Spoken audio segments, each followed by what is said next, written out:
की 5 शक्तियाँ हैं। जब अपने चित्त को हम ध्यान से देखते हैं दृष्टा भाव से, चित्त का मतलब अपनी इच्छाओं को ध्यान से देखते हैं, इच्छाओं के आधार पर फिर हम विचारों को देखने समझने लगते हैं।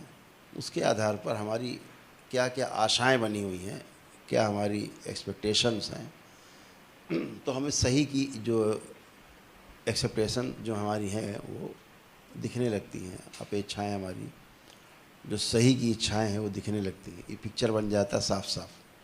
पहले भ्रम रहता है, ये भी चाहिए, ये भी चाहिए, ये भी हो जाए, वो भी हो जाए, ये भी, फिर दिखता है कि मेरे मतलब का क्या है। जब विश्लेषण करते हैं, वो चित्त की शक्ति है, तो वो एनालाइज करते हैं अपने महापुरुषों की तमाम स्मृतियों के आधार पे, अपनी स्वयं की स्मृति के आधार पे। तो वो चित्त शक्ति है। जो अपने महापुरुषों का हम अध्ययन करते हैं तो हमारी चित्त शक्ति और मजबूत होती है।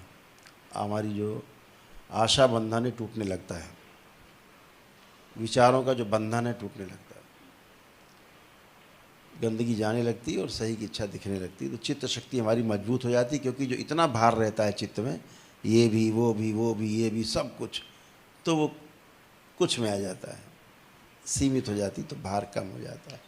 फिर वो पावर बहुत है लेकिन अब इच्छाएं कम है, तो बहुत तेज़ी से आप उसको हिट करते हैं। दरबार यही करता है, आपकी बेकार की इच्छाओं को किनारे हटा देता है, सही की जो इच्छा आगे करता है। इसीलिए आप तेज़ी से ध्यान में गति से बढ़ते हैं। दूसरा जो फिर इसके आधार पर आनंद होता है, आनंद आ रहा है मतलब चित्त आपका शुद्ध है,